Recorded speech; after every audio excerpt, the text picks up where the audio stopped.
Assalamualaikum warahmatullahi wabarakatuh. Saya dengan Mutia, CGP Angkatan 5 DKI Jakarta. 3.1 Koneksi antar materi. Keputusan pemimpin pembelajaran. Yang pertama, bagaimana filosofi Ki Hajar Dewantara dengan Pratap Triloka memiliki kaitan dengan penerapan pengambilan keputusan sebagai seorang pemimpin, yaitu menurut Pratap Triloka, filosofi Ki Hajar Dewantara adalah Ingarso Sung Tulada. Guru adalah seorang pemimpin teladan, bertindak, berpikir, dan berperilaku sebagai role model. Apa yang menjadi keputusan atas permasalahan yang dihadapi, baik diri sendiri, teman sejawat, maupun siswa, dan lingkungan sekitar, sebagai guru akan menjadi tauladan yang dimana harus mengambil keputusan yang baik dalam situasi dilema etika maupun bujukan moral. Sebagai role model, guru harus menebalkan nilai-nilai kebajikan universal sebagai dasar keputusannya. Ing Madya Mangun Karsa, guru berada di tengah untuk membimbing, menuntun, dan mengayomi dalam cipta, rasa, dan karsa. Tut Wuri Handayani, guru berdiri di belakang untuk memberikan semangat. Sebagai pemimpin pembelajaran, keputusan yang dibuat tentu harus berpihak kepada murid, yang mana mengandung nilai kebajikan universal, yang penyelesaiannya membimbing, menuntun, dan mengayomi, dan memberikan semangat kepada murid untuk menyelesaikan permasalahan yang dihadapi. Guru dapat menghadirkan mindfulness, kesadaran penuh dalam menuntun, menebalkan nilai kebajikan universal, dan mendorong atau memberi semangat atas dilema etika atau bujukan moral yang dihadapi siswa. Selanjutnya, bagaimana nilai-nilai yang tertanam dalam diri kita berpengaruh kepada prinsip-prinsip yang kita ambil dalam pengambilan suatu keputusan. Nilai-nilai kebajikan yang tertanam dalam diri akan mempengaruhi dalam pengambilan keputusan. Apakah kita memiliki nilai keadilan, empati, rasa welas asih, ataupun rasa tanggung jawab? Karena apa yang dipikirkan dan apa tindakan kita adalah hasil dari kebajikan dalam diri. Nilai-nilai tersebut yang akan membimbing dan mendorong untuk mengambil keputusan yang tepat terhadap situasi dilema etika sebagai nilai yang diyakini atau dipegang teguh dalam pikiran dan dijalankan dalam tindakan menjadi sebuah keputusan. Kemudian, bagaimana materi pengambilan keputusan berkaitan dengan kegiatan coaching pengambilan keputusan? Apakah pengambilan keputusan tersebut telah efektif? Masihkah ada pertanyaan-pertanyaan dalam diri kita atas pengambilan keputusan tersebut? Hal-hal ini tentunya bisa dibantu oleh sesi coaching yang telah dibahas pada sebelumnya. Coaching adalah kemitraan bersama rekan sejawat atau bersama murid untuk memaksimalkan potensi pribadi melalui proses yang menstimulasi dan memaksimalkan serta mengeksplorasi pemikiran menjadi proses yang kreatif. Melalui pertanyaan terbuka, coach dapat mengajukan pertanyaan sehingga coachee dapat mengambil keputusan serta menemukan permasalahannya sendiri. Mindfulness, berpikir tentang solusi atas permasalahannya, melihat pada potensi yang dimilikinya, dan dapat mempertanggungjawabkannya. Lalu, bagaimana kemampuan guru dalam mengelola dan menyadari aspek sosial emosionalnya akan berpengaruh terhadap pengambilan suatu keputusan, khususnya masalah dilema etika. Untuk menciptakan well-being ekosistem yang baik dan sehat, seorang guru harus memiliki kesadaran sosial, emosional, agar dapat menciptakan lingkungan belajar yang aman, nyaman. Memiliki kesadaran sosial yang baik dapat menciptakan budaya positif yang melahirkan keputusan berdasarkan nilai kebajikan universal. Kemudian, bagaimana pembahasan studi kasus yang fokus pada masalah moral atau etika kembali kepada nilai-nilai yang dianut seorang pendidik. Nilai-nilai yang dianut sangat mempengaruhi terhadap keputusan yang diambil. Seorang pendidik ketika dihadapkan pada masalah, maka akan melihat pada kacamata dirinya. Jika nilai yang dianut adalah positif, sesuai dengan moral dan etika, maka akan melahirkan suatu keputusan tepat sasaran, benar, dan meminimalisir kemungkinan salah. Bagaimana pengambilan keputusan yang tepat? Tentunya berdampak pada terciptanya lingkungan yang positif, kondusif, aman, dan nyaman. Pengambilan keputusan yang tepat akan sesuai dengan nilai kebajikan universal dan bagi semua pihak dan aspek, sehingga akan melahirkan lingkungan positif, kondusif. Keputusan yang tepat akan menciptakan lingkungan positif, suasana kondusif, aman, dan nyaman. Lalu, apakah tantangan-tantangan di lingkungan untuk dapat menjalankan pengambilan keputusan terhadap kasus-kasus dilema etika ini? Adakah kaitannya dengan perubahan paradigma di lingkungan? Tantangan ketika mengambil keputusan dilema etika adalah ketika nilai keyakinan universal saling bertentangan dan harus memilih keputusan benar lawan benar. Ketika mengidentifikasi permasalahan pada etiket atau etika. Ketika dihadapkan pada situasi yang bergantung pada kondisi. Perubahan paradigma bisa juga salah satu poin yang mempengaruhi keputusan karena ada nilai kebajikan universal di dalamnya yang melahirkan suatu paradigma. Apakah pengaruh pengambil keputusan yang kita ambil ini dengan pengajaran yang memerdekakan murid-murid?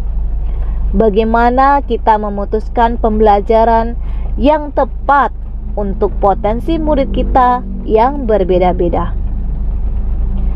Pengaruh dalam pengambilan keputusan sangat berperan besar.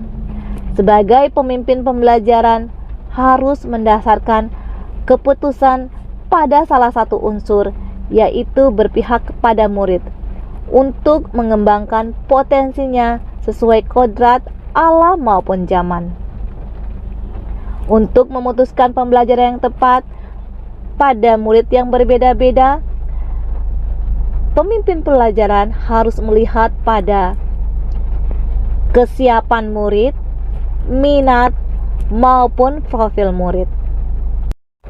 Selanjutnya, bagaimana seorang pemimpin pembelajaran dalam mengambil keputusan dapat mempengaruhi kehidupan atau masa depan murid.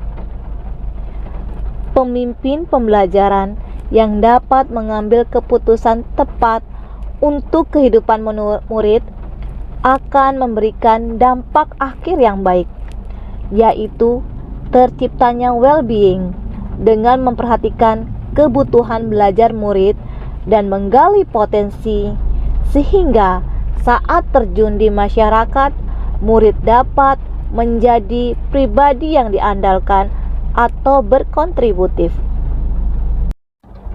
Pertanyaan selanjutnya, apakah kesimpulan akhir yang akan didapat dari pembelajaran modul, materi keputusan pembelajaran, dan keterkaitannya dengan modul-modul sebelumnya? Pemimpin pembelajaran dalam pengambilan keputusan berbasis nilai kebajikan harus memperhatikan 4 paradigma, 3 prinsip, dan 9 langkah yang melihat pada 3 dasar unsur keputusan, yaitu berpihak kepada murid sesuai dengan filosofi Ki Hajar Dewantara. Berdasarkan nilai kebajikan universal akan menciptakan budaya positif dan menebalkan profil pelajar Pancasila dalam diri murid dan menjadi bertanggung jawab dalam pengambilan keputusan. Sejauh mana pemahaman tentang konsep-konsep yang telah dipelajari pada modul ini, yaitu dilema etika atau bujukan moral, 4 paradigma pengambilan keputusan, 3 prinsip pengambilan keputusan, dan 9 langkah pengambilan dan pengujian keputusan. Adakah hal-hal di luar dugaan? Dilema etika merupakan situasi yang terjadi ketika seseorang harus memilih di antara 2 pilihan, di mana keduanya ini secara moral benar, tetapi masih bertentangan. Ketika menghadapi dilema etika, akan ada nilai kebajikan yang mendasari yang bertentangan seperti cinta, kasih sayang, kebenaran, keadilan, kebebasan, maupun penghargaan hidup. Sedangkan bujukan moral merupakan situasi yang terjadi ketika seseorang harus membuat keputusan antara benar melawan salah. Bujukan moral ini akan terhenti pada uji legal. Terdapat pelanggaran aturan secara undang-undang maupun peraturan instansi. Ketika dihadapkan pada dilema etika, ada 4 paradigma yang dapat dijadikan pedoman dalam mengidentifikasi atau menganalisis permasalahan, yaitu individual vs community, justice vs mercy, truth vs loyalty, short term vs long term. Kemudian ketika mengambil keputusan, kita melihat pada 3 prinsip hasil akhir keputusan yang akan diambil: and-based thinking, rule-based thinking, and care-based thinking. Kemudian, untuk menentukan keputusan jika terkait dilema etika, maka ada 9 langkah yang harus digunakan, yaitu 1.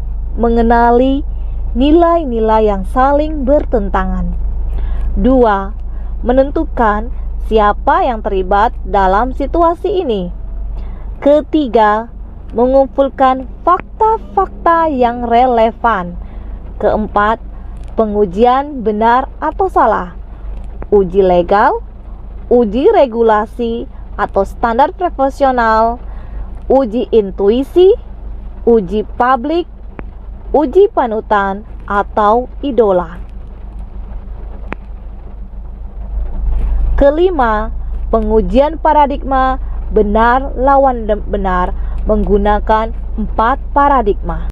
Keenam, melakukan prinsip resolusi dari 3 prinsip penyelesaian dilema. Ketujuh, investigasi opsi trilema menjadi opsi di luar dari dua pilihan yang sudah ada. Kedelapan, membuat keputusan. Kesembilan, merefleksikan. Sebelum mempelajari modul ini, pernahkah menerapkan pengambilan keputusan sebagai pemimpin dalam situasi moral dilema? Bila mana pernah, apa bedanya dengan yang dipelajari di modul ini? Saya pernah menghadapi situasi dilema etika, di mana benar lawan benar. Ketika dihadapi keputusan yang memiliki nilai kebajikan universal yang saling bertentangan. Kemudian, sebelum mempelajari modul ini, saya hanya menggunakan 1 dari 4 paradigma dan berdasarkan prinsip rasa peduli dan beberapa langkah dari 9 langkah saja yang dijalankan. Sehingga keputusan yang dibuat terkadang masih ada keraguan. Dan hal penting setelah mempelajari modul ini adalah dengan bahwa saya sebagai pemimpin pembelajaran harus mendasarkan keputusan pada 3 unsur, yaitu berpihak pada murid, nilai kebajikan universal, dan tanggung jawab terhadap konsekuensi yang akan diambil menjadi sebuah keputusan. Lalu, bagaimana dampak mempelajari konsep ini? Perubahan apa yang terjadi pada cara ketika mengambil keputusan sebelum dan sesudah mengikuti pembelajaran modul ini? Sebagai pemimpin pembelajaran, tentu saja dampak mempelajari modul ini sangat besar bagi saya. Sebagai pengambil keputusan yang dimana merubah paradigma saya bahwa dalam pengambilan keputusan pemimpin pembelajaran, keputusan harus berpihak terhadap murid dan nilai kebajikan universal. Dan saya sebagai pemimpin pembelajaran akan menerapkan 439 dalam pengambilan keputusan, yaitu melihat pada 4 paradigma, 3 prinsip, dan menggunakan 9 langkah, khususnya untuk melakukan uji benar, sehingga menghasilkan investigasi opsi terima dan merefleksikan keputusan sebagai bahan evaluasi. Seberapa penting mempelajari topik ini sebagai seorang individu dan sebagai seorang pemimpin?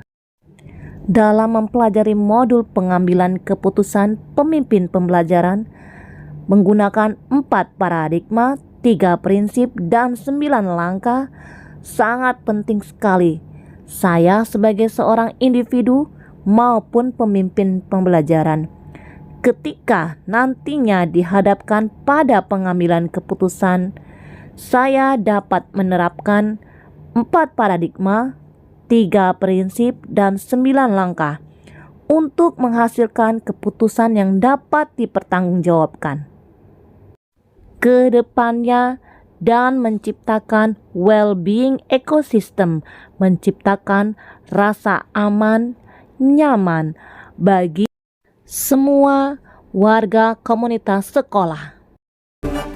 Terima kasih. Sekian paparan koneksi antar materi 3.1 pemimpin pembelajaran dalam pengambilan keputusan. Salam CGP Angkatan 5 DKI Jakarta. Tergerak, bergerak, menggerakkan.